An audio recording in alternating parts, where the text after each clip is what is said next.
내가 이렇게 행복을 누려도 되는 거야? 2010년 9월 22일. 큰집에서 엄마, 형, 나, 아내, 조카, 조카며느리 등 7식구가 모여 이야기를 하고 있었다. 형수가 빚을 지고 사라진 큰집의 부실을 해결하기 위해. 막내라 그런지 난 아직도 엄마라 부른다. 당초 큰집 일은 큰집 자체적으로 해결하게 놔두자고 아내한테 말했었다. 집안의 어른인 엄마께서도 형의 잘못된 처신에 실망하고 있었으며 집안의 부실이 예측되었는데도 불구하고 형은 형수가 벌인 부실을 관리 못하여 빚더미를 안게 되었던 것이다. 그 빚도 형수 개인적 욕구를 채우기 위해 형 몰래 많은 지인들로부터 여기저기 사채를 얻어쓴 것과 그들이 가지고 있던 땅을 팔면서 큰아들 전세금으로 지출한 후 그에 따른 예측 못했던 양도세를 기한 내 내지 않고 있었던 것, 그리고 은행 융자 등이었다. 양도세는 당장 2천여만 원을 내지 않으면 집이 경매에 넘어갈 수밖에 없는 급박한 상황이 왔고, 그와 동시에 사채를 쓴 빚쟁이들도 여기저기서 빚 독촉을 하고 있었다. 형수는 그 사실을 숨기고 있다가 어느 날 갑자기 감당 못한 채 사라져버린다. 그런데 뜻밖에도 아내가 나서서 큰 매형께 큰집 구제 대책을 상의하자고 전화를 한 것이다. 그때 큰 매형은 그런 일이라면 우리 집에 전화도 하지 마라 라 통보를 한다. 우린 난감했다. 그래도 엄마를 제외하면 가장 큰 어른이라 전화로 상해드린 것인데. 하지만 실망만 하고 있을 수는 없었는지 아내는 이내 나에게 우리라도 도와주어야 하지 않겠냐고 나섰던 것이다. 우리 집안일이라 미안해서 이걸 어떻게 받아들여야 할까 고민하다가 앞으로 처갓집 일에 더 잘해야지 라 생각하며 그냥 아내의 의도를 순수하게 받아들였다. 그날 우리가 양도세의 절반인 1천만 원을 준비해주겠다는 대책을 내놓는다. 사실 1천만 원의 의미는 92년 결혼 초 내가 형한테 1천만 원의 도움을 받았던 터라 그 빚을 갚는다는 의미도 있다. 모든 참석자들, 특히 엄마께서 눈물을 글썽이며 이내 감사를 표했는데 아내는 나중에 알았지만 그걸 못 느꼈었던 모양이다. 서로 잘 해보자 건배하며 각오를 새롭게 한 후 우린 집으로 돌아왔다.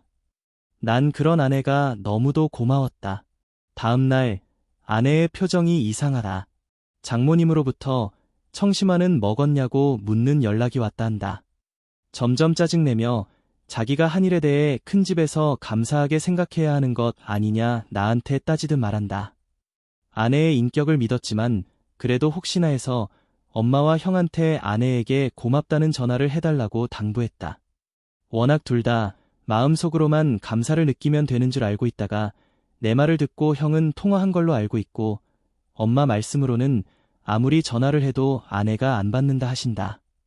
며칠 후 내가 집에 있는 날에 엄마가 전화를 해오셔서 바꾸어 주려 하였더니 아내는 안 받겠단다. 감사 표현을 왜 이제서 하느냐는 이유다. 어디서부터 꼬였는지 아주 크게 꼬인 모양이었다. 2010년 9월 22일 이전에 있었던 일이다. 내 형제들이 아내에게 섭섭하게 하는 경우가 많다고 투정해서 난 그걸 듣고 그때그때 셋째, 둘째, 큰누나, 형순으로 점점 연락을 안 하였다. 하지만 엄마는 부모인지라 용돈 드리러 한 달에 한 번 꼴로 배어오고 있었다. 2010년 9월 22일 이후 아내는 시어머니조차 싫다 한다. 이유는 자기가 집이 넘어가게 된 걸 구해주었는데 감사 표현도 제대로 못 받았다는 것이다. 2011년 큰집은 우리 도움으로 집이 넘어가지 않게 급한 세금을 내어 모면했지만 형이 하는 사업도 잘 안 되어 생활고를 계속 겪고 있었다. 날이 갈수록 더해가는 아내의 우리 집에 대한 불편해하는 마음은 증가했고 집안 행사도 가기 꺼려하는 내색을 하였다. 갔다 올 때는 여지없이 짜증을 내었고 이대로 가다간 큰일이 벌어질 것만 같았다. 아내는 어느 날 나와 함께 시어머니에게 가서 이야기해보자고 한다. 좋은 기회다 싶었다. 그렇지만 나는 가급적 끼지 않고 두 사람이 잘 이야기가 되어 해결되기만을 바라면서 지켜보았다. 그런데 옌걸, 농담인 줄 알았는데 처음부터 아내가 점점 더 강하게 시어머니를 몰아붙이는 것이 아닌가. 왜 자기한테 그렇게 못해주었었냐고. 형님 편만 들고 자기는 사람 대접 안 해주었다는 것이다. 그때 난 보았다. 엄마의 모습을. 손과 몸을 마구 떨면서 어떻게 말해야 좋을지 몰라 망설이는 그 늙으신 어머니의 모습을. 엄마께서는 잠시 후 나한테 말씀하신다. 내가 어린 신부를 데려왔으면 잘 해주어야지. 왜 제대로 못 해주어 이렇게 내 신부를 힘들게 하느냐. 어찌할 줄 몰라 하시면서도 나한테는 내 처를 좀 더 잘해주라는 강한 메시지였다. 난 그 대화에 끼어드는 것보다 두 사람이 이야기가 잘 되기를 바라면서 누구 편도 들지 않고 옆에서 지켜만 보았다. 그런 다음 그럭저럭 이야기가 마무리된 줄 알고 엄마한테 점심 식사하러 가자고 했다. 하지만 엄마는 지금 가면 가슴이 답답해 체할 것 같으니 다음에 가자고 하시며 한사코 거절하셨다. 우린 결국 그날 식사를 못하고 돌아왔다. 그 후 일이 커진 것이다.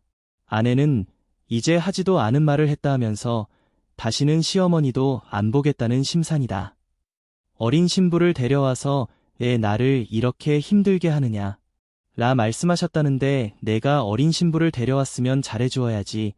왜 못해주어 이렇게 내 신부를 힘들게 하느냐. 라 말씀하신 걸 나도 그 자리에서 분명히 듣고 있었다. 과연 아내의 의도는 무엇일까? 시간이 지나면서 이제는 전혀 문구도 들어본 적이 없는 난 저 애를 처음부터 싫어했어. 란 말도 엄마가 하셨다고 하면서 나를 더욱 힘들게 한다. 친정엄마뿐 아니라 주변 이웃, 친구들한테도 그 말을 퍼뜨리며 자기가 이렇게 살아왔다고 하소연하고 다니는 것이다. 어이가 없었다. 사실 엄마는 우리 결혼을 처음부터 적극적으로 찬성하면서 도와주셨다.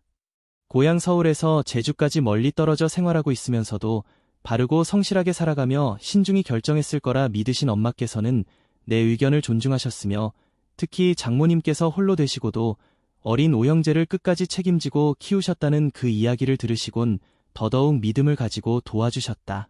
그런데 세상에 이런 일도 있을 수가 있구나. 2010년 9월 22일 불과 얼마 전 이었다. 난 늘 가정에 최선을 다하면서 힘든 일은 도맡아 하고 있었다. 뿐만 아니라 어떻게 하면 조금이라도 더 집안에 도움이 될까? 어떻게 하면 아내한테 좀 더 잘해줄 수 있을까 궁리하면서 시간을 보내고 있었다. 주변에서는 우리를 인꼬부부라 부러워하였으며 나름 가게 형편도 나아지고 아이들도 생각대로 공부를 잘하여 남들이 부러워하고 있었다.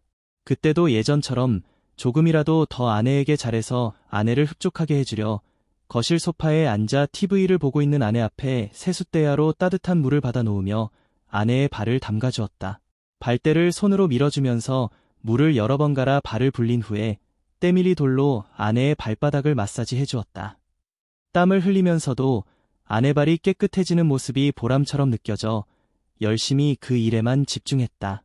아내도 당연히 고마워하면서 내가 이렇게 행복을 누리며 살아도 되는 거야. 이런 행복을 누려도 되는지 정말 꿈만 같아. 난 아내를 경제적뿐 아니라 정신적으로도 행복하게 해주려 회사에 있을 때 집에 가서 무슨 일을 도울까? 그 궁리하는 것이 버릇이었다. 그러는 것이 내겐 행복이었으며 삶의 방식이었다. 그걸 아는 어느 친구는 그렇게 너무 잘 해주는 게 아니란다.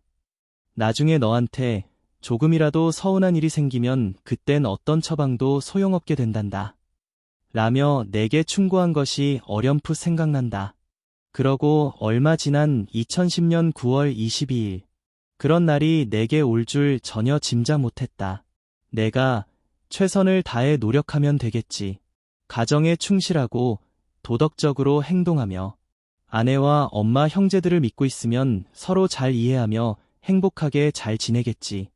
아침엔 아내가 깨기 전에 조용히 일어나 살짝 씻고 회사에 가서 아침밥을 해결하고 옷이 구겨지면 다려야 하니 가급적 와이셔츠는 입지 말고 꾸김없는 노타이 남방이나 티셔츠로 출근하면 아내가 편하겠지. 그동안 내가 쓰지 않고 모아두었던 용돈을 몰래 장모님께 보내드리면 장모님이 좋아하셔서 결국 내 아내도 뿌듯해하겠지. 처제가 졸업하면 제주에서 생활하는 것보다 서울에 있는 우리 집으로 와 있게 하여 직장을 얻게 하고 시집 보내준다 하면 장모님과 아내도 좋아하겠지. 지금 생각하면 어찌 이렇게도 멍청하게 머리를 썼었는지 한심했지만 그 당시는 그렇게 하면 도움이 될 거라고 생각했었는데 그 결과는 뜻밖의 반대 효과를 낳는다. 아내와 엄마, 형제들과의 관계는 날이 갈수록 점점 더 꼬여만 가고 있었고 집에 있는 날 아침을 굶는 것은 당연하고 옷은 꾸김이 있어도 관심박이고 몰래 보내드린 장모님의 용돈을 이젠 오해하면서 다른 곳에도 그렇게 돈을 빼돌리지 않냐며 의심하고 있었다. 이런 사실들은 내가 처가에서 한 잔 마신 후 얕게 잠이 들었을 때 아내와 장모님 그리고 그 형제들이 나를 의심하며 서로 이야기하는 것을 들었기에 알게 된다. 사실 난 내 월급에서 아내한테 용돈을 받지 않는다. 내가 일하는 곳에서 월 보조비 수십만 원을 받아 용돈으로 사용하고 있는데 그것도 거의 쓰질 않고 부조금으로 사용하거나 가족을 위해 과일도 사다 주고 생활비로 내놓기도 했다. 그래도 남을 경우는 모았다가 가족 생일 행사 때 경비로 사용했다. 처제를 우리 집에 있게 하려는 내 의견에 대해 내가 형부로서 못 믿어었던지 단번에 거절하였다가 처제한테 문제가 생기자 장모님은 그 문제 해결을 위해 나를 이용하기도 했다. 내가 사는 방식이 아주 잘못되었나 보다. 그런데 더 문제인 건 그 잘못이 무엇인지 아직도 내가 모르고 있다는 것이다. 2011년 하반기부터 2012년 전반기 사이 아내는 월요일에 제주로 출발해서 금요일에 서울로 도착하는 잦은 친정 나들이를 한다. 아이들이 대학과 고등학교에서 기숙사 생활을 하고 있으니 자기로선 부담이 없었다고 느꼈을 것이다. 친정에 가는 걸 차마 말릴 수 없었다. 시댁과의 관계로 우울증을 겪는 것 같기도 하였고 그동안 아이들로 인해 묶여 있었던 시간에 대한 보상으로 친정 생활은 활력소가 되겠지 라고 생각했다. 그런데 그 횟수가 점점 더 작게 되어 장모님께 전화로 안부를 물었더니 놀래시는 것이다. 아내는 집에 안 들어올 때도 있고 방황을 하고 있는 것 같다는 것이다. 장모님 품 아니라 힐링하면서 편히 잘 지내고 있겠지 안심했었는데 친구 집을 오가면서 마음을 잡지 못하고 있었던 것이다. 그들이 시어머니가 그럴 수 있어? 시누이가 그럴 수 있느냔 말이야. 하면서 아마도 그 친구들은 직접 자기네 일이 아니니 잘난 척만 하는 어정쩡한 친구를 속으로 고소해하면서 자기들은 전혀 할 수도 없는 비장한 각오를 하도록 부추겼을 수도 있다고 난 생각한다. 내가 아내에게 전화하면 걱정 마, 시간이 가면 잘 해결될 거야 제주 올레길을 걸으며 나름 신중히 생각을 정리할 테니 여본 걱정 마라. 어린 둘째를 위해서 여보라도 정신을 차리고 있어야지 여보 때문에 생긴 일이 아니니 잘 해결될 거야. 항상 이러는 아내의 말에 나는 마음을 놓고 있었지만 아내의 제주행은 끝이 보이지 않았다. 아이들이 그렇게 중요해. 누나 자신이 더 중요한 거 아냐? 왜들 그러고 있어. 괜찮아질 때까지 제주에 내려와 있어. 둘째 처남이 무책임하게 충동질하는 말에 아내는 제주에 작은 카페를 하기로 작정한다. 우리가 살고 있는 집을 전세 놓고 싼 전세로 옮겨가면 그 차액으로 무언가를 해볼 수 있겠다고 생각한 것이다. 난 반대하였다. 내 집 두고 이사 다니며 남의 집에서 살고 싶지 않다. 설사 그 돈으로 다른 거 했다 치자 만약 잘못되었을 경우는 분명 아이들 뒷바라지 하는데 지장을 줄 것이기 때문이다. 또한 아내가 제주에서 있게 되면 가족들과 이중생활이 될 것이니 더더욱 반대한 것이다. 둘째 처남은 무엇에 관심이 있는지 이미 카페 자리까지 알아보아 놓고 제 누나를 충동질하고 있었다. 하려면 작은 돈으로 시작하다 자신이 생겼을 때 그때 투자하자. 우리 집이기 때문에 이 집에서 아이들을 출가시키고 싶다. 라며 버텼다. 그런데 이게 웬일인가. 아내는 나 몰래 집을 부동산에 내놓았고 장모님은 집에서 귀신이 나오니 이사 가야 한다며 아내와 내게 충동과 하소연을 하고 있는 것이다. 아내가 제주 친정에 자주 가는 것은 우울증이 있어서이다. 의사와의 상담 치료와 함께 영양 있는 식사로 몸을 잘 관리하면 좋아질 수도 있는 것인데 아내는 식사를 자주 거르며 몸을 축내고 있었고 병원 치료는 차후 보험을 드는데 지장이 된다며 가질 않으니 갈수록 우울 증세는 심해졌다. 참다 못해 장모님께 아내가 병원을 안 가니 보약이라도 먹여볼 수 있게 해달라고 장모님이 해주시는 걸로 해달라며 100만 원을 보내드렸다. 그랬더니 장모님은 아내랑 통화했다며 약 대신 전복을 먹여보자 하며 보약 대신 전복을 보내왔다. 아내는 엄마가 돈이 어디 있어? 다시 전복값을 장모님께 보내는 핑퐁을 한다.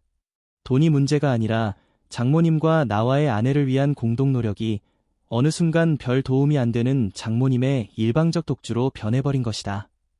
언제는 이런 말씀도 하셨다. 주변에 용한 점쟁이가 있는데 그 무당한테 한번 데려가 보여볼까? 그 말을 듣는 순간 난 깜짝 놀라 아닙니다. 장모님, 그건 절대로 안 됩니다.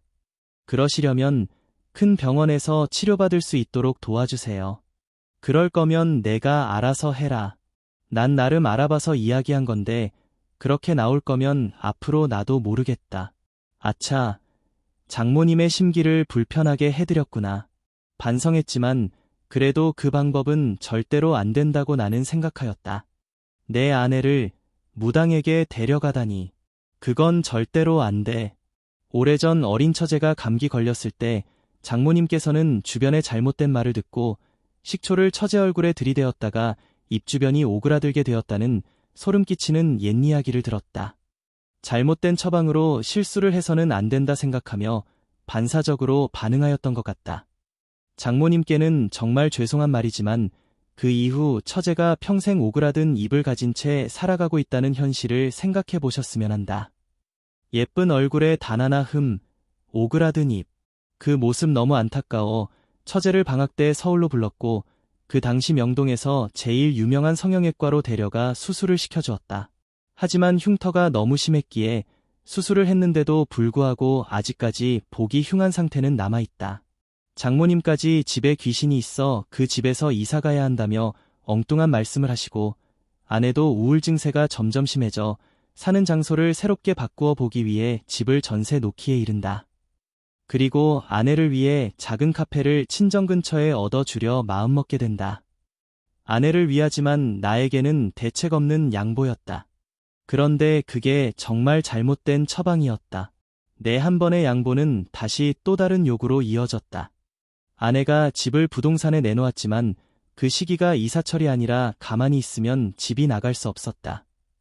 그래서 어차피 마음먹었기에 내가 직접 알아보기로 했다. 우리의 조건을 완화시켰더니 부동산에서 즉시 연락이 왔다. 아내가 제주로 가 있을 때 연락이 온 것이다. 집을 보여달라는 요청에 즉시 응하며 보여주었다. 다행히 같은 단지에서 집을 줄여오는 거라 특이한 요구사항 없이 계약을 할 수 있었다. 그리고 바로 내가 이사갈 집을 그 부동산을 통해 소개받았으며 지저분하고 손볼 것 많은 집이지만 이사 가기까지 한동안 시간이 남아있어 그 집을 마음에 두고 아내에게 연락을 했다. 아내는 올레길을 걷고 있는 중이라며 통화가 잘 안 되니 통화권에 들어가거든 연락하겠다고 했다. 잠시 후 아내 전화가 왔다. 집을 계약하려 한다 말했고 전세갈 집도 보아두었다고 말했다. 아내는 기분이 좋은 모양이다. 자기가 원하는 대로 어느 정도 돈을 갖고 무언가를 할 수 있으리라 생각했을 것이다. 아내의 반응은 그야말로 반가움 그 자체였으며 내가 알아본 집으로 계약하라고 응답한다.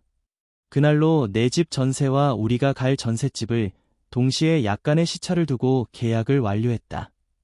아내를 위한 나의 배려였지만 내 집을 남에게 전세 주면 집 관리가 엉망이 될 것이며 추후 그 집에 다시 들어가려면 다른 곳에 투자한 만큼 저축을 더 해야 하기 때문에 마음속으로만 고민을 했다.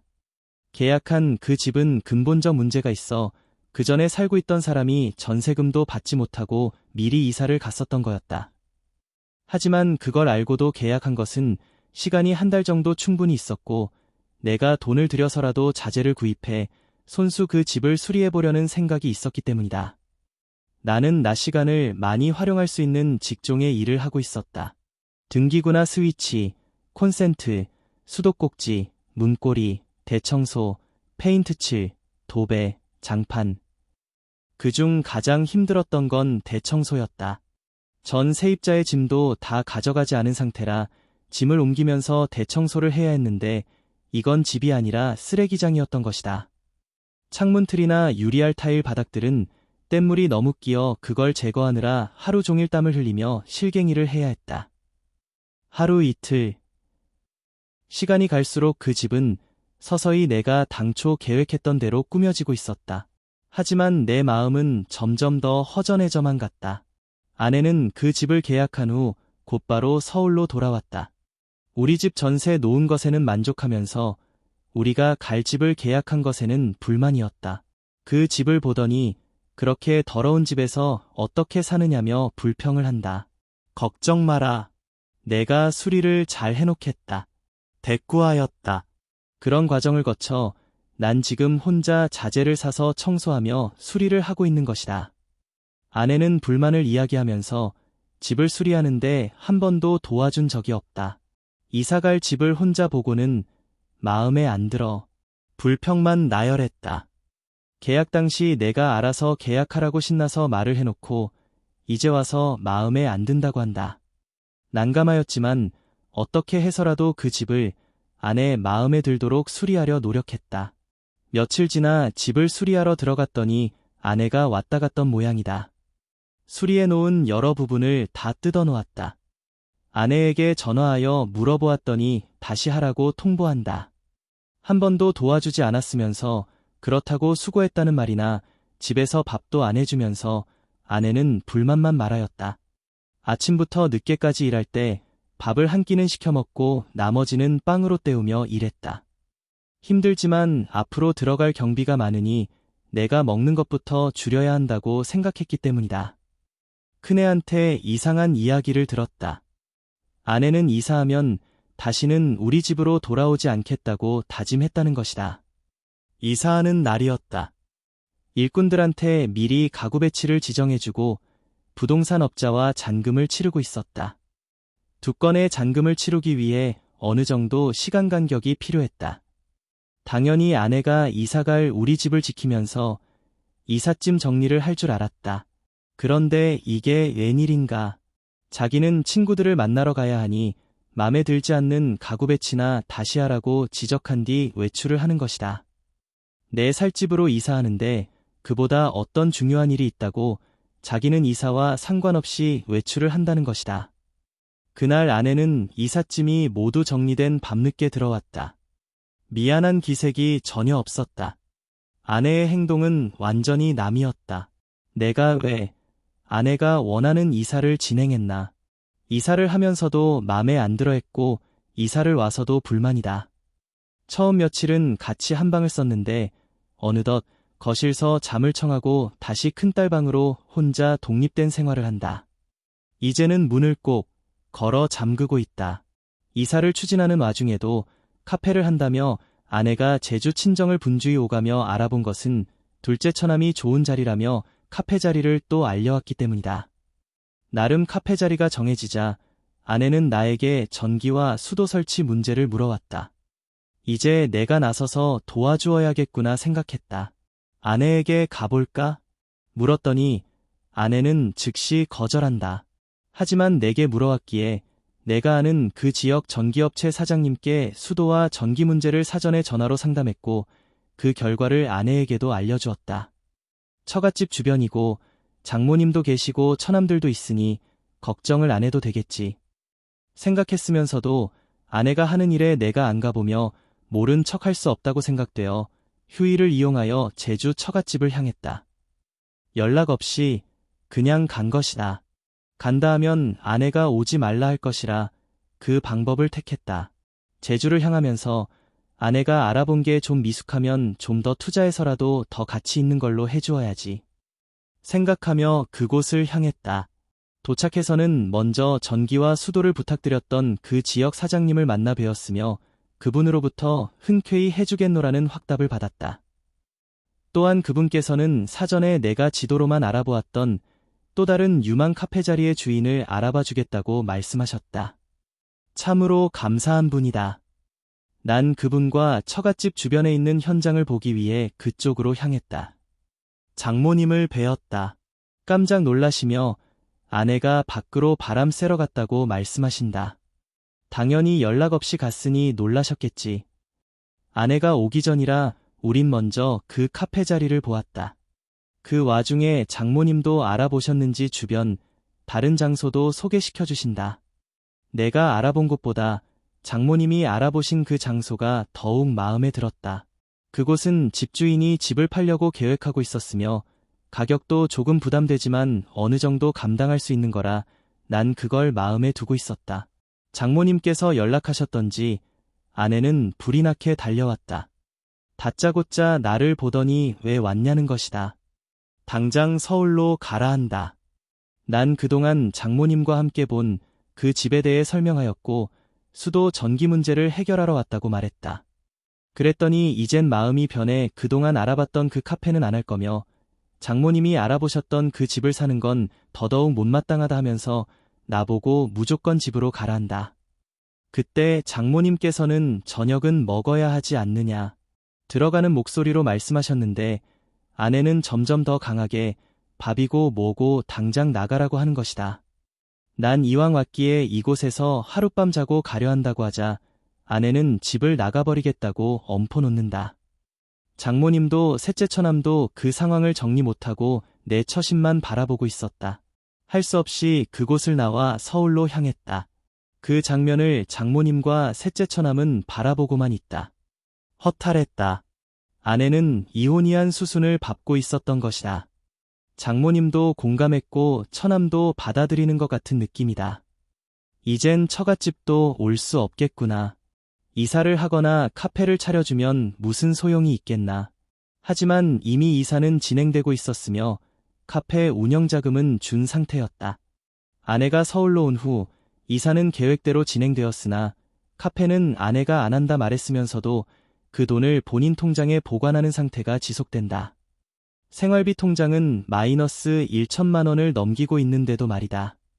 주변 친구들과 소통한 결과 그 돈은 생활비 통장에 넣지 않고 앞으로 계획할 일을 위한 종자돈으로 차곡차곡 모아가야 한다고 했단다. 난 그걸 이해하려 노력했다. 그런데 그건 이해해야 할 사항이 아니었던 것이다. 그걸로 그치지 않았기 때문이다. 주변 친구들로부터 무슨 말을 들었는지 내 직장에서 가족보험까지 들어주었건만 본인 앞으로 보험을 또 들어야 한다는 것이다. 이중보험은 보험 지급 사유 발생 시 한 곳에만 지불하기 때문에 가계의 경제학 측면에서 낭비인 셈이다. 하지만 아내는 계약을 강행했다. 친구의 행복을 진정으로 위해주는 좋은 친구가 아니었던 것 같다. 아마 그 친구는 자기가 위기에 닥쳤을 때 내게 이런 일이 왜 생길까? 라 억울하게 생각하겠지만 그건 당연히 생겨야 할 업보의 일이 아니겠는가? 이제와 생각하니 헤어지려는 수순이 진행되었던 것이다. 난 그것도 모르고 아내가 하는 걸 지켜보기만 했고 어떻게 하면 시댁으로부터의 스트레스로 인한 우울증을 해소시켜줄 수 있을까를 고민하면서 다른 파격적 제안을 한다. 여보의 주특기가 부동산이니 앞으로 아이들이 출가하면 우린 작은 집에서 살아도 되니 예전 살던 목동에 우리 둘이 살기에 알맞는 작은 집을 알아볼까? 지금의 집은 전세 놓고 지금보다 작은 집 전세살이를 하는 거야. 그 여유자금으로 아이들 교육시키고 출가시키는 데 쓰면 되겠지? 갑자기 아내의 전화 반응이 뜨거워졌다. 당장 가자는 거였다. 난 그러자 하면서 우리가 현재 여유자금이 되는 3억 선에서 전세 끼고 알아보자 했다. 물론 그 집은 아내 명의로 하고 목동을 향하면서 아내는 예전 모습을 살짝 보여주었다. 가까운 척했고 어제까지 했던 쌀쌀한 태도가 사라졌다. 모처럼의 아내의 변한 모습을 보고 흐뭇했다. 이렇게 사람이 갑자기 좋아질 수도 있구나 생각했다. 이번 기회에 그동안 앓고 있었던 시댁으로 인한 우울증을 치료해주자. 속으로 굳게 다짐했다. 목동에 도착하면서 그동안 어색했던 관계가 조금씩 좋아지는 듯 했다. 이 집 저 집 알아보는 그 집이 곧 아내 것이 될 수 있다는 게 아주 커다란 위안이 되었나 보다. 그런데 시간이 지나면서 아내의 표정과 말투가 변해간다. 욕심이 생긴 모양이다. 우리가 당초 계획했던 3억 수준의 집보다 훨씬 비싼 4억 5억대의 집에 관심을 갖는 것이다. 난 그 정도의 집을 사려면 1억 이상 대출을 받아야 하니 자식을 키우는 현재의 입장에서 교육비와 생활비 지출이 많은 지금 현실적으로 어렵다고 말했다. 그렇지만 아내는 고집을 꺾지 않으려 했다. 그러다 그보다 가격이 약간 낮은 집을 선택해 계약을 진행하려 했다. 곰곰이 생각해 보았다. 그 집을 계약하려면 아내가 가지고 있는 돈과 종합통장을 모두 모아도 약 1억 이상을 대출받아야 할 상황인 것이다. 난 그때 아내에게 말했다. 여보가 가진 4천 정도와 종합통장을 합해도 1억 이상이 추가로 들어가는데 우리 형편에 그 상환금을 어떻게 감당할 수 있겠어? 어렵지 않겠어? 그러한 내 말을 듣고 있던 아내는 갑자기 얼굴을 찡그리면서 내가 가지고 있는 것은 내놓지 않을 건데. 앞으로 쓸지도 모를 종자돈으로 활용할 거야. 난 순간 망치로 머리를 맞은 듯 정신을 차릴 수가 없었다. 아내가 이런 생각을 하고 있었구나. 아내 앞으로 집을 사면서 가진 것을 모두 합해도 1억 이상 대출 받아야 하는데 자기가 가지고 있는 것은 내놓지 않겠다고? 그럼 나 혼자 1억 수천을 대출받아 그걸 감당하라. 지금도 마이너스로 가계자금이 쪼들리는데 이 이상 더 어떻게 감당하라고. 사실 난 전국 1% 이내의 샐러리맨이다. 하지만 아내가 살림을 어떻게 하는지 통장은 항상 마이너스를 기록하고 있다.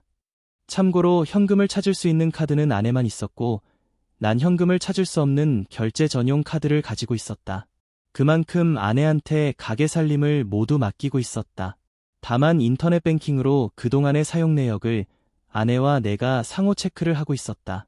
그날은 집주인과 서로 금액을 조정하는 과정에서 계약이 틀어져 성사되지 않았다. 돌아오는 길에 아내는 내게 다른 제안을 한다. 오늘 계약이 안 되었으니 차라리 우리 집을 전세 놓고 우리보다 싼 전셋집으로 옮기면서 생기는 여유자금을 자기한테 모두 달라는 것이다. 부동산 임대업을 해보겠다는 거다. 내가 그 이야기에 대해서는 생각을 잘 해보자 했다. 우리가 가진 전 재산의 상당 부분이므로 섣불리 투자했다가 낭패를 보아 아이들을 부양하는데 지장이 가면 어떻게 하냐며 좀 더 신중히 생각해보자고 거듭 제안했다.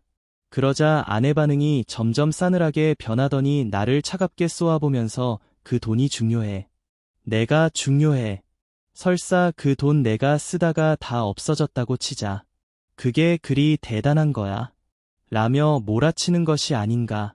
난 이내 아내의 자주 변하는 집중적 공격에 방어를 못하고 아내의 의견을 받아들일 테니 나와 같이 알아보고 그 사업을 추진해보자고 거꾸로 역제안을 했다.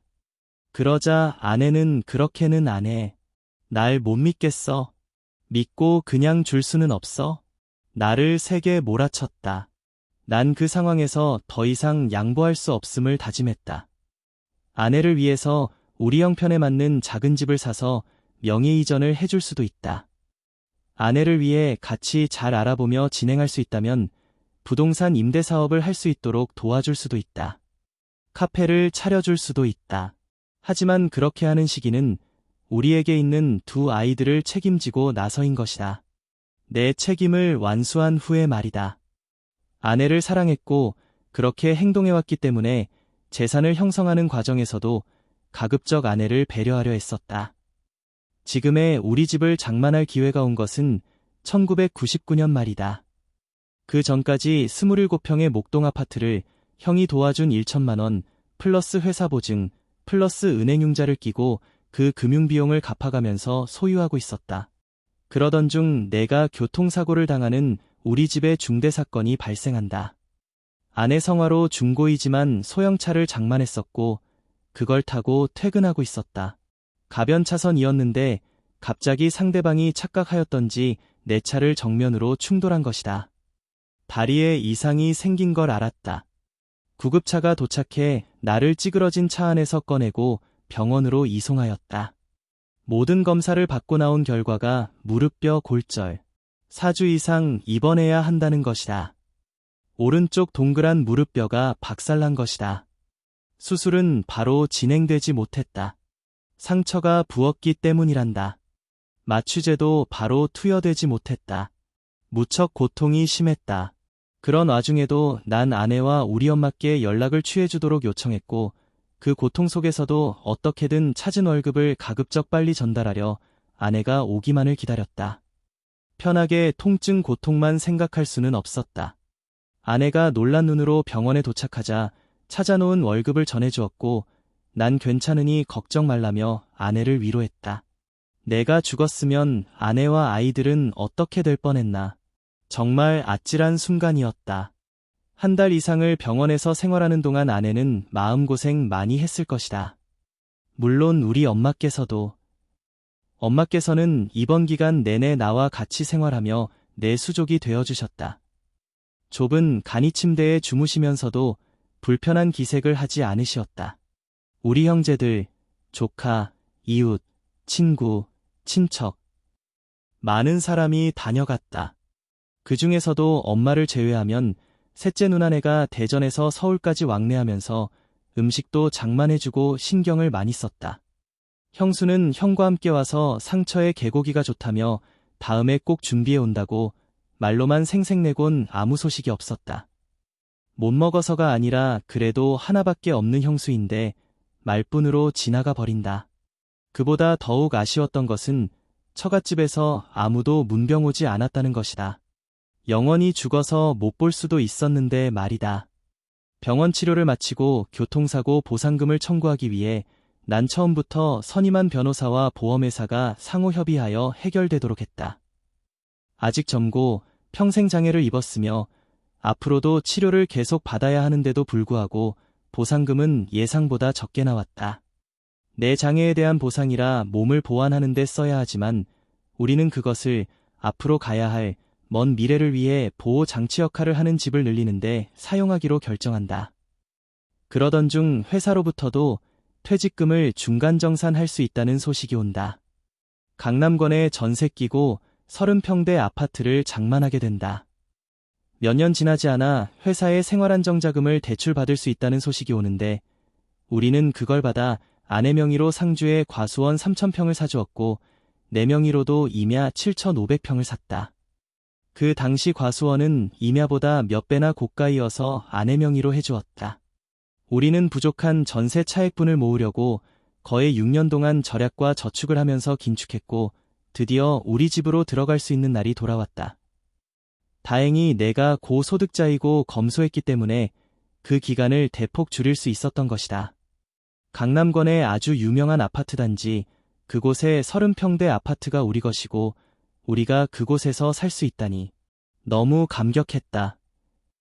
89년 제주도에서 월세로 신혼생활을 시작했고 91년에 서울로 올라와 1천만 원짜리 전세 단칸방을 얻었으며 그리고 16년 만에 완전히 우리 집을 만들 수 있었던 것이다. 집이 있는 사람들은 자기 집에서 집 걱정 안 하고 사는 그 고마움을 아마도 모를 것이다.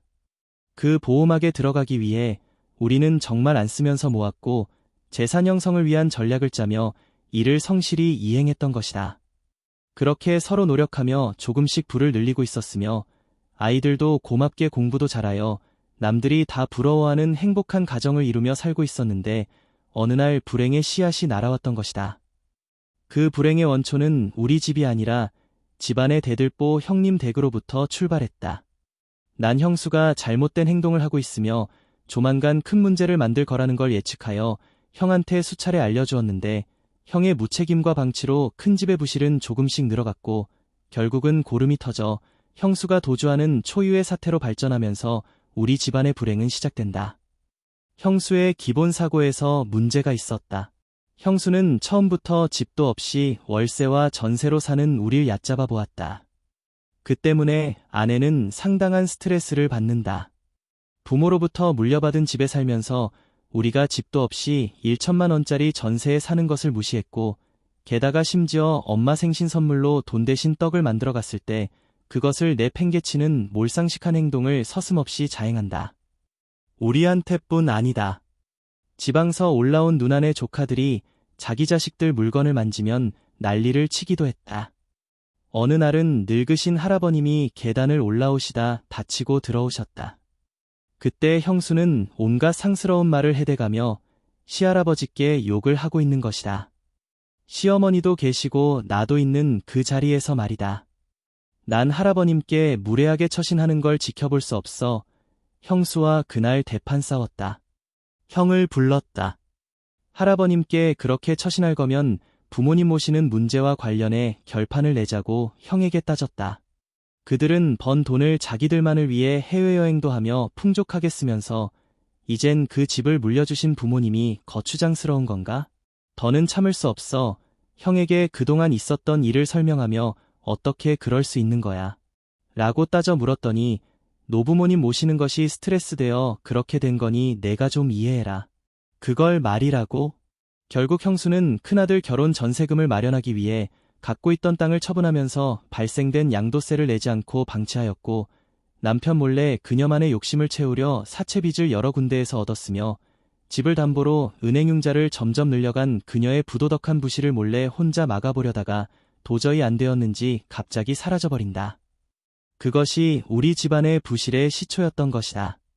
남에게 몰래 빌린 돈이야 당사자가 아니니 견딜 수 있다지만 은행융자나 국가로부터 나오는 세금을 해결 못하면 가차없이 집이 경매에 넘어가게 된다. 그 중에 급하게 먼저 관청으로부터 양도세 2천여만 원을 내지 않으면 집이 당장 경매로 넘어간다는 통지를 발견한 것이다. 통지는 미리 왔는데 몰래 숨겨두며 내놓지 않고 있었다가 형수가 사라지면서 그 서류가 발견된 것이다. 결국 본인 욕심만 채우려다 그 이상 버티지 못하고 주랭랑을 친 것이다. 형은 설마라며 어처구니 없어 하고 있었다. 모든 걸 믿고 맡겼다고 한다. 참, 한심도 하지. 아무리 믿고 맡겼어도 부실이 그 정도일 줄 몰랐단 말이야. 형의 책임이 더 크다는 걸 모르는군. 그렇게 형수가 잘못된 행동을 하면서 우리한테 돈만 밝혀댔다고 이야기했으면 한 번쯤은 곰곰이 생각했어야지. 부모 형제도 알아보지 않고 누구한테나 함부로 대한다면 그 사람의 사고를 의심했어야 하는 거 아니었어? 무책임한 형. 그 일 때문에 2010년 9월 22일 집안의 주요 가족이 모여 의논을 했던 것이다. 그 와중에 작은 누나네 둘째 누나네는 너무도 경제적으로 어려워서 끼이지도 못했고 큰 누나네는 큰 매형이 그런 일이라면 당신들이 알아서 해결해야지. 여긴 왜 연락해? 우리 집에 전화도 하지 마라. 라 말하며 아예 가족회의에 참석도 하지 않았던 옛일을 지금 되새겨 생각해본다. 처음엔 아내가 아무리 큰 집이 미웠어도 어른이신 시어머니가 계신 집이니 진심으로 도와주려 하는구나 생각했다. 형은 신용이 얼마나 없었으면 그 정도의 돈도 빌릴 데가 없었는지. 주변에서도 도와주려 하지 않았다.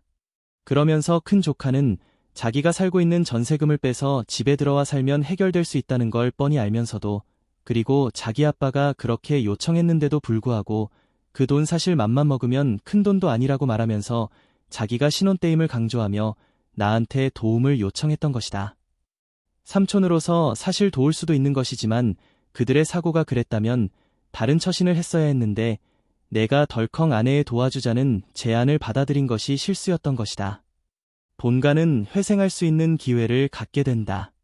그런데 그것은 아내가 우리 형제, 내 어머니, 그리고 심지어 나에게까지 이별을 통고하는 절차였다는 걸 난 도저히 눈치를 못 채고 있었다. 아무리 내 본가가 기울게 되었어도 그리고 내가 시댁과 아내와의 중간 역할을 그렇게 못했다 해도 우리가 얼마나 열심히 성실히 최선을 다하며 살아왔느냐 말이다. 당신은 처음엔 누나들을 외면하더니 형을, 내 어머니를, 그리고 이제는 나를 버리려 하네. 당신은 결혼하는 날 우리가 아는 모든 사람들을 초청한 그 자리에서 앞으로 어떤 고난이 오더라도 그것을 헤쳐나갈 것이며 검은 머리가 팥뿌리가 되도록 서로의 힘을 합해 행복하게 살아가겠노라고 맹세했었던 그 선언을 잊었단 말인가. 그런 과정이 진행되면서 아내는 안방에서 거실로 또 큰아이 방을 자기 방처럼 쓰며 생활하다가 이젠 아예 문을 꼭 걸어 잠그고 전혀 소통을 안 하고 있다. 2012년 초순이었다. 난 아내의 권유로 미리 예약된 눈밑 지방제거 수술을 위해 강남의 유명 성형외과에 아내와 함께 가게 된다. 우린 병원에 도착해 의사를 만난 뒤 수술 시간을 기다리고 있었다. 그런데 수술 시간이 다가오자 아내는 갑자기 둘째 아이 학원과 관련해 가봐야 한다며 차를 가지고 병원을 나서는 것이 아닌가. 난 아주 중요한 일인가 생각했고 수술 후에는 내가 혼자 갈 수 있는 상황이 아니니 그때는 바로 오겠지? 생각하면서 수술실로 향했다. 수술 후 내 눈 주위는 온통 반창고에 둘러싸여 감히 창피해서 밖으로 나갈 수 없는 모습으로 변해져 있었다. 대기실로 돌아온 나는 아내를 찾았다. 그런데 아내 모습은 보이질 않고 잠시 후 핸드폰으로 전화가 온다. 지금은 병원으로 갈 수 없는 입장이라고 하네.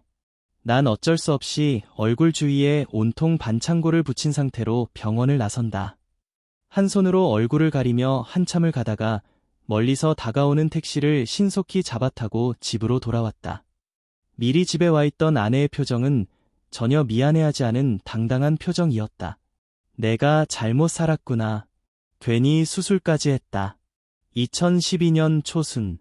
아내는 매주 친정인 제주를 왕복하며 열심히 돈도 쓰고 하고 싶은 것도 하며 올레길을 걸으며 사색을 진행했다. 그러면서 나에게 문제가 있는 것이 아니고 시댁과의 문제이니 시간이 지나면 모든 것이 잘 해결될 테니 걱정 말고 기다려 달라 했다. 그러던 중 둘째 처남이 조카들 학교 생활 돌보는 것보다 누나 건강이 더 중요한 거 아니야? 그냥 제주에 내려와 있어. 좋은 카페 할 자리도 있고. 이렇게 부추겨서 아내는 한동안 카페를 알아보았던 것이다. 물론 당사자의 건강이 제일 중요하다. 그렇다면 그 건강을 지키기 위해 본인이 어떤 병을 앓고 있으니 어떻게 치료해야 하는지 잘 알고 있지 않을까? 시댁과의 스트레스로 인한 우울증을 앓고 있다면 친정에서 마음 편하게 쉬는 것도 중요하지만 의사 상담과 더불어 약 처방을 받아야 하는 거 아닌가? 기가 얇은 아내인지라 더더욱 친정 식구들이 뭐라 하면 솔깃해하는 성격인 아내는 둘째 처남이 제안한 그 카페에 무엇보다도 크게 관심을 가진다. 이중 생활을 해야 하고 아이들을 위해 주말마다 오가야 하며 커다란 비용을 투자해야 하기 때문에 난 그 제안이 부담스러웠다. 장모님도 처음엔 반대하시다가 슬며시 주변에 카페를 할 수 있는 집을 알아보기도 하셨다. 내가 어떻게 어디까지 도와주어야 하는가? 아내는 카페를 차려 운영하면서 그 수익으로 항공비와 경비를 충당하겠다고 한다. 카페 사업을 위한 전기와 수도 문제를 협의하기 위해 아내에게 연락도 없이 제주로 향했던 그날, 장모님으로부터 새로운 카페 자리를 소개받고 그 집을 사서 멋지게 카페를 운영하려 했었던 그날, 이미 날이 어두워 어두컴컴해졌는데도 아내는 나를 보며 당장 서울로 올라가라고 소리를 지르고 있었다. 장모님과 셋째 처남은 그런 과정을 지켜만 보고 있었다. 2011년 가을, 아내와 엄마, 그리고 내가 그동안에 답답했던 문제를 해결하려다 그 일이 더 커진 그날 이후 아내는 제사와 한 달에 한 번씩 엄마와 식사하던 일, 추석, 설, 생신 등 우리 집안 행사에 일체 참여하지 않았다. 완전히 남처럼 행동했다. 그러면서 아내는 카페를 하고 싶어 했고 보험을 새로 중복해서 들었던 것이다. 2012년이 되자 지출은 점점 더 늘어갔으며 내가 모르는 내역들이 자꾸만 새로 생겨났다. 어떤 사람이 있는데 그 사람한테 학원비라는 명목으로 송금하고 있었다. 그런데 그 사람한테 옷값으로 보내기도 하고 어떨 땐 과일 값이라고도 했고 쌀 값이라고도 했다. 하지만 밥 한 끼 얻어먹지 못하는 내 처지여도 생활은 아내가 도맡아 하고 있었기 때문에 그걸 물어보면서 자존심을 건드릴 수가 없었다. 서로 소통이 없었기 때문에 더욱 그럴 수 없었다. 대화를 시도해도 방문을 걸어 잠그고 응답을 안 하는 것은 물론이고 핸드폰으로 문자를 보내도 응답이 없었다. 그런 일들이 진행되던 중 나한테 건강상의 문제가 발생한다. 1997년에 당했던 교통사고로 인한 후유증으로 다리에 다시 이상이 생긴 것이다. 다리가 아파 잠을 청할 수가 없었으며 걸으면 걸을수록 다리에 무리가 생겨 통증이 심해갔다. 급히 과거에 수술했던 병원 의사 선생님과 진료 상담을 했다. 97년 교통사고 수술의 영향인데 여러 조각이 되었던 뼈가 같이 붙으면서 각자의 뼈 사이에 새롭게 뼈가 자랐는데 그 뼈들이 날카롭게 신경을 건드리고 있다는 것이다. 뼈를 깎아야 한다는 것이다. 당장 수술 날짜를 잡았다. 하지만 서로 소통이 안 되는 상태에서 내가 아프니 내게 관심을 달라고 차마 말할 수 있는 분위기가 아니었다. 나를 남보다 더 먼 사람으로 대해오고 있기 때문이다. 내가 수술을 받는 것은 문제가 안 되지만 전신 마취를 하고 진행하는 수술이라 수술 전 수술을 위한 가족의 동의 사인을 받는 게 난 더 큰 걱정거리였다. 그렇다고 이런 사정을 모르는 늙으신 엄마를 오시라 할 수도 없고, 그렇게 하면 아마도 엄마께서는 눈치를 채실 텐데, 걱정 끝에 회사 동료에게 동의 사인을 부탁했다. 아내에게는 그래도 혹 발생할지 모를 나의 유고시 대처를 위해 핸드폰에 그 필요 내용을 저장해 두었으며 잠시 머리 좀 식히고 오겠다는 메시지를 보냈다. 수술은 다행히 잘 되었다. 눈을 떴을 때는 대기실이었고 보이는 것은 천정이었다. 내 주변엔 간호사와 동료 환자만 있었다. 화장실을 가야 하는데 움직일 수가 없었다. 간신히 오랜 시간을 들여 겨우 다녀왔다. 서러웠다. 내게도 가족은 있는데 나를 위할 진정한 가족은 없었구나. 내가 정말 삶을 잘 못 사는 건가. 한탄했다. 일주일을 병원 밥 신세를 졌다. 그나마 다행인 것은 그동안은 집에 있을 때와 달리 끼니 걱정을 안 해도 된다는 것이었다. 옆에 있던 동료 환자는 내게 그의 가족이 가져온 음식을 나누어 주었다. 감사히 받아먹었지만 그럴수록 한편으로는 더욱 부담만 갔다. 내가 불쌍했던 모양이다. 무사히 퇴원하는 날이 왔다. 양쪽에 목발을 짚고 집으로 왔다.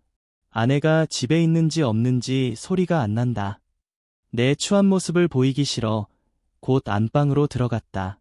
아내는 목발이 집에 있는 것을 분명히 보았을 텐데, 그리고 내가 퇴원 전 병원에서 수술을 받고 이제 퇴원한다고 문자를 보냈었는데 아직 못 봤나? 일부러 내색하고 싶지 않아 그냥 있기로 했다. 그런데 그날 큰 집에서는 또 다른 일이 발생한다. 엄마가 집안에서 발생했던 그 불행하고 복잡했던 일이 스트레스가 되어 뇌경색이 진행되며 몸이 마비되어 쓰러져 계신 걸 형이 발견하여 긴급히 응급실로 이송한 것이다. 내가 퇴원하는 날이었다. 난 처음에 형이 엄마가 아프신데 어떻게 할까? 하고 지극히 단순히 물어오길래 그럼 병원으로 모셔야지. 나보고 어떻게 하란 말이야. 라고 짜증을 부렸다. 그러면서 그 정도는 형이 알아서 병원으로 모시고 가야 하는 거 아냐? 기분 나쁘게 말하면서 나도 지금 수술을 마치고 병원에서 퇴원하는 중이야. 가급적 빨리 가볼 테니 일단 병원으로 모셔. 라 말했다. 그런데 엄마의 병세는 그리 간단한 것이 아니라 아주 심각한 뇌경색으로 온몸이 마비되셨던 것이다. 다행히 빨리 병원으로 후송하여 조금씩 호전되고 있다는 걸 알았다. 난 불편한 몸이지만 양쪽의 목발을 잡고 엄마가 계시는 일산에 있는 병원으로 향했다. 정말 죄송하였다. 내가 잘 돌봐드리지도 못했으면서 정작 아프실 때 즉시 달려가지 못했으니 난 불효자인 것은 틀림없다. 아내에게는 그래도 연락은 해야 할 것 같아 엄마의 상태를 핸드폰 메시지로 보내주었다. 그래도 생각이 있으면 알아서 잘 처신하겠지. 하지만 그 반응은 차가웠다.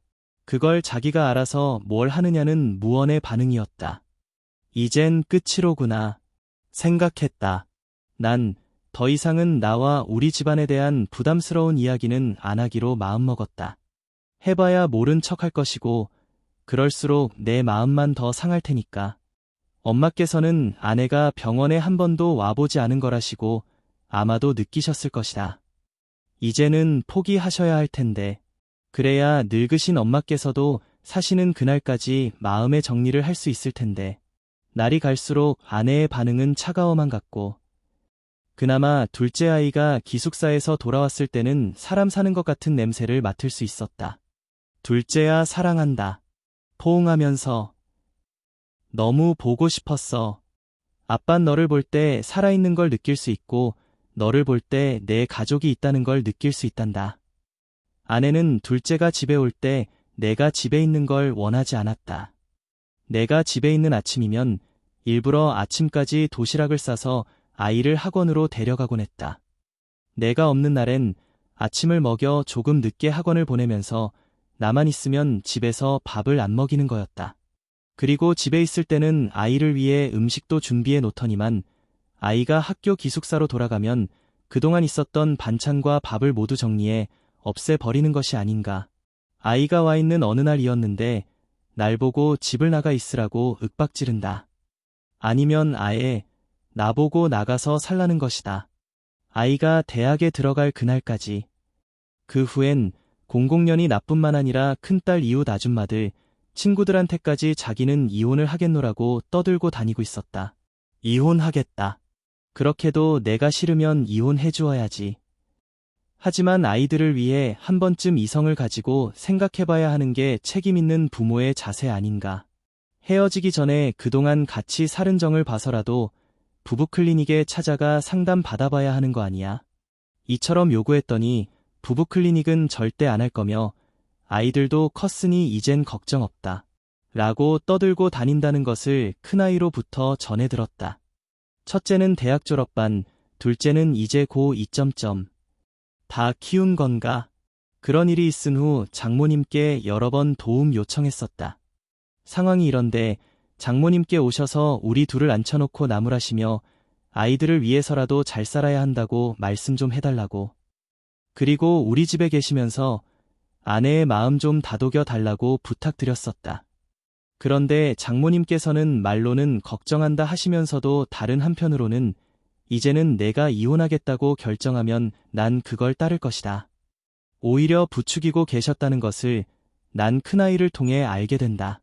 장모님, 제 아내는 지금 제정신이 아닙니다. 주변에서 올바른 말로 잡아주어야 하며 잘못된 선택을 하지 않도록 꾸짖음이 필요할 땐 꾸짖으셔야 합니다.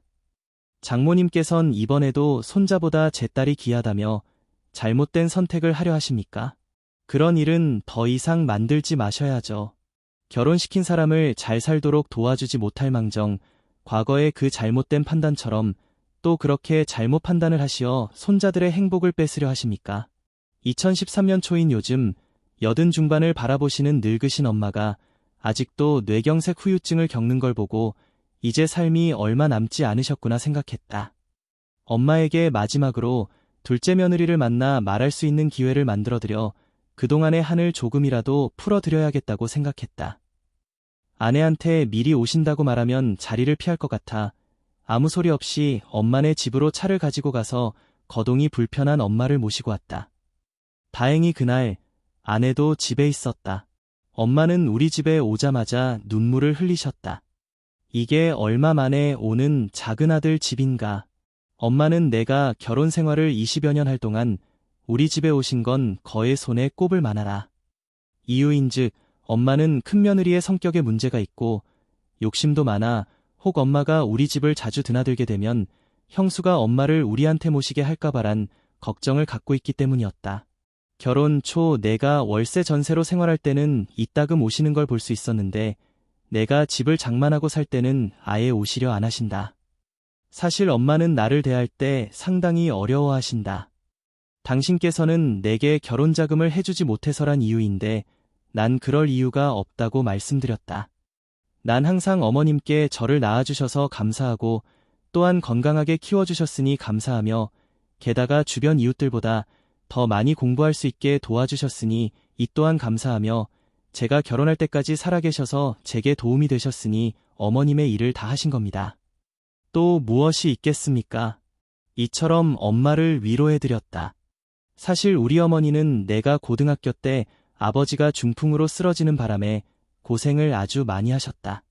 생활비도 책임져야 했고 아이들 학비도 마련해야 했기 때문에 집에 구멍가게를 내서 동네 잡부들의 밥 심부름을 하기도 하셨으며 지하층에서 하는 가내 공장 일과 나중엔 먼 한강까지 걸어가서 김을 매러 나가는 돈이 된다면 닥치는 대로 일을 하며 가족을 돌보고 계셨다.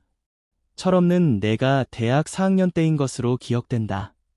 내 학자금 대출을 갚기 위해 엄마는 먼 한강까지 날품팔이를 하러 아침 일찍 나가서 저녁 늦게 들어오곤 하셨는데 그 학자금을 다 갚기도 전에 또 다른 학자금 통지가 나온 것이다.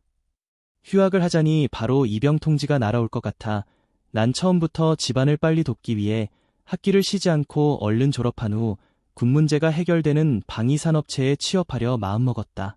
그러다 안 되면 현역 입대하려 생각했었던 터라 휴학 없이 계속 학교를 다녔다. 공부라도 잘해서 장학금을 탄다면 부모님께 힘이 되어 드릴 수 있건만.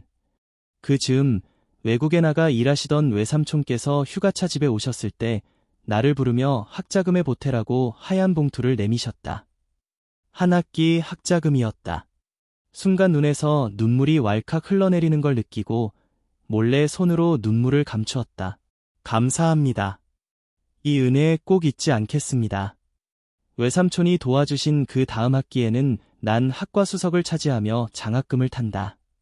다행히 엄마의 고생을 덜어드릴 수 있어서 너무 다행이었다.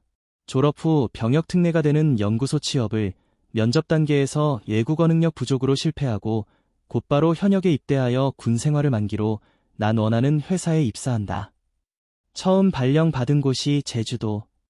그곳에서 난 내 아내를 만났던 것이다. 엄마에 대한 감사함을 항상 간직하고 살아온 나는 엄마가 나에게 결혼 자금을 못 해주었다고 말하시면 우리를 이렇게 잘 키워주셨는데 그게 엄마가 하실 말씀이냐고 나는 항상 엄마를 위로해드렸다. 부모란 아무리 당신이 자식을 위해 최선을 다해 보살펴 주어도 항상 부족함을 느끼며 자식을 안타깝게만 생각하는 존재라는 것을 우리는 잊어서는 안 된다. 그런 엄마가 남은 생에 아마도 마지막이 될지 모를 우리 집에 내경색으로 왼쪽 팔과 다리를 절면서 부축을 받으며 들어오신 것이다. 작은 애야, 내가 왔다. 내가 너한테 빌러왔단다. 너한테 무릎 꿇고 빌 테니 내가 섭섭해하는 감정이 있다면 이 자리에서 풀고 다시금 잘 살아볼 수 없니? 아무 대답이 없자 아내가 있는 방문을 열고 들어갔다. 그때 아내는 모른 척하면서 책상에 앉아 컴퓨터 검색을 하고 있었다. 들어가려 하자 갑자기 문을 닫으며 들어오지 말라 소리를 지른다. 몸이 불편한 엄마가 문에 끼어 하는 수 없이 힘으로 문을 열고 그 안으로 엄마와 함께 들어갔다. 아내는 나한테 당장 모시고 가라며 소리친다. 그러면서 이런 식으로 문제가 해결될 수 있다고 생각하느냐며 나를 엄마가 계신 그 앞에서 손톱으로 핥히고 이로 물어뜯으며 들어오는 것을 막고 있다. 엄마는 그걸 보고도 되레 아내 앞에서 무릎을 꿇으시며 이 시어미가 내게 크게 잘못한 게 많은가 보다. 섭섭한 일이 있으면 말을 해라. 내가 너한테 용서를 빌겠다. 이게 우리 대한민국에서 있을 수 있는 일인가. 뇌경색 장애를 앓고 있는 84세의 엄마가 마지막으로 당신이 할 일이라며 아들 가정을 지켜주기 위해 며느리 앞에서 무릎을 꿇고 빌고 계신 것이다. 나를 그렇게도 사랑해주신 우리 엄마가 이렇게 생의 마지막 순간에 치욕을 당하고 계신다. 매일 부딪히는 상황도 아니었고 한 달에 한 번 정도 용돈을 드리며 밥 한 끼 사드린 것이 전부였는데 언제 그렇게 섭섭한 일이 생길 틈이 있었을까. 집이라는 전 재산을 큰아들에게 주었으면서도 같이 사는 큰며느리 눈치를 보는 힘없는 시어머니이다. 혹 큰며느리 앞에서 작은며느리한테 그처럼 위상을 세워주지 못한 것을 섭섭하게 생각하는 것은 아닐까? 아내는 막무가내로 엄마를 밀치며 나가라 소리친다. 널 보는 것이 마지막이 될지 모르지만 우리 같이 나가 밥이라도 먹으며 이야기를 해보자. 나가세요. 이젠 소용없어요. 그것도 때가 있는 거예요. 이젠 그 때가 지났으니 가세요. 하면서 우리를 자기 방에서 내민다. 거실로 밀려나온 엄마는 이 문제를 풀기 전에는 갈 수 없으니 서로 이야기를 해보자며 소파에 불편한 몸을 기대어 앉으신다. 아내는 나와 엄마께서 거실에 있으면서 가지 않고 있자 장모님께 전화를 건다. 엄마, 제발 저 사람들 좀 집에 가게 해줘. 문 밖으로 통화하는 소리가 들리자 난 장모님께 전화를 걸어 엄마와 통화를 할 수 있도록 하였다. 정말 죄송합니다. 무어라 할 말이 없습니다. 사돈께서도 이 일이 잘 해결될 수 있도록 도와주십시오. 그 말에 장모님도 저도 그러길 바라고 그렇게 되도록 노력하겠습니다. 통화를 마쳤다. 본가로 모시고 가면서 아마 이렇게 끝날 것 같아. 엄마도 이번에 보셨으니 이젠 내가 어떻게 사는지 궁금했던 것이 해소되었지? 이제 내 인생은 내가 해결할 테니 엄마는 얼마 남지 않은 그 여생 엄마만을 위해 살았으면 좋겠어. 엄마는 과거 어렵게 사신 경험이 있으셔서인지 돈을 잘 쓰지 않으신다. 내가 드리는 얼마 되지 않는 용돈도 엄마만 아시며 내게 조심스레 알려주신 그 비밀 장소에 모으고 계신다. 내가 말한 대로 친구들과 식사도 하며 잘 쓰고 있단다. 항상 난 너한테 미안하고 고맙게 생각하고 있다. 이제부턴 너도 나를 생각하지 말고 너를 위해서 좀 쓰면서 살아라. 엄마를 모셔다 드린 다음 날, 난 새벽에 장모님을 찾아뵙기 위해 비행기표를 예약했다. 그런데 정작 가려 할 때 발걸음이 떨어지지 않았다. 혼자 몹시 불안해하는 아내를 남겨두고 처갓집에 갔다가 아내한테 무슨 일이 생기면 어쩌나 하는 걱정이 생겨서이다. 이내 난 비행기표를 다시 예약했다. 시간이 좀 지난 후에 찾아뵙고 말씀드려야지. 생각을 고쳐먹었다. 이처럼 나이를 먹을수록 빨리 가서 뵈어야 하는 그런 판단력이 떨어지고 총기도 점점 사라지고 있었다. 그 다음 날이었다. 모르고 있었는데 장모님께서 전날 서울로 올라오셨던 것이다. 장모님은 바로 우리 집으로 오시지 않고 아내의 사촌집에서 하루를 묵으셨던 모양이다. 내가 처갓집에서 쫓겨났으니 오시기 부담스러우시겠지. 큰조카와 모종의 이혼을 위한 협의도 하셔야 했고, 장모님은 얼마 전에도 우리 집은 들리지 않고 바로 옆에 있는 큰조카네 오셔서 그 집으로 이번에 직장에 입사한 우리 큰아이를 불러내어 보시려 하셨다. 손녀가 잘 되었으니 기쁨을 나누고 싶으셨겠지. 그때 큰아이는 내가 왜 그 집에 가서 외할머니를 뵈어야 해? 가지 않았다. 바로 다음날 사촌과 함께 우리 집에 오셨다. 난 그것도 모르고 그날 중요한 약속으로 외출을 하려 했는데 큰딸이 외할머니께서 잠시 후 집에 오실 거라는 기띔을 해준다. 순간 희망이 생겼다. 그렇게도 내가 와 주시기를 여러 번 요청했었기 때문에 오시게 되면 아마도 나와 아내의 문제를 해결하는데 도움이 될 수 있으리라 기대했다. 집에 오셨을 때 반갑게 인사를 드렸다. 장모님 오셨어요. 저희 집까지 와 주셔서 감사합니다.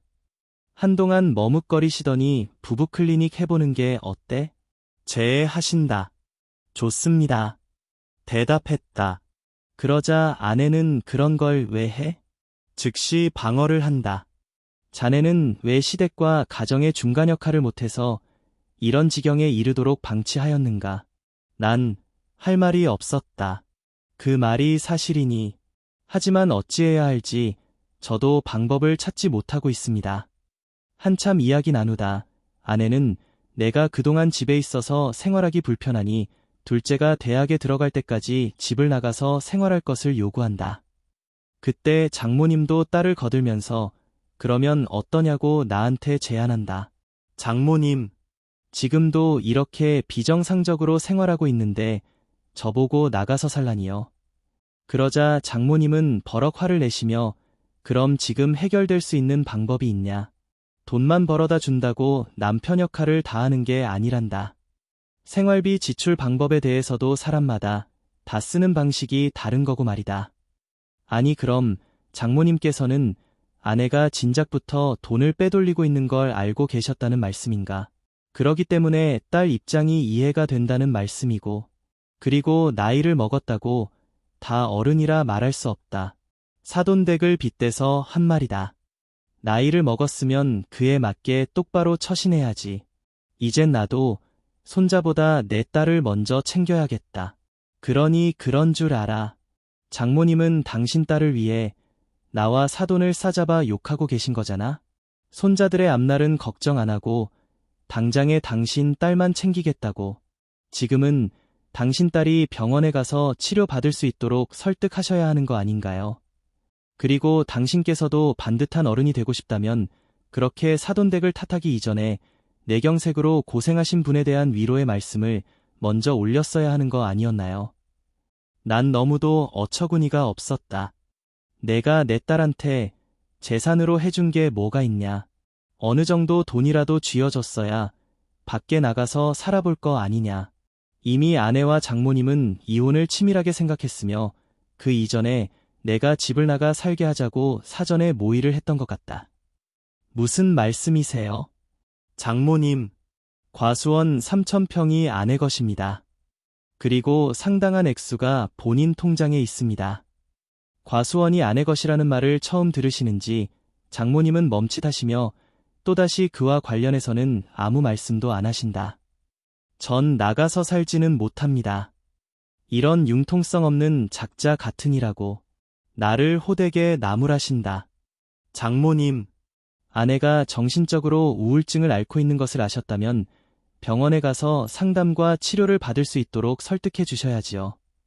그리고 제가 그 상황을 관리 못하고 쩔쩔매고 있는 걸 보셨다면 저와 함께 아내 치료를 위한 전략을 상의하셨어야 하는 게 아닌가요?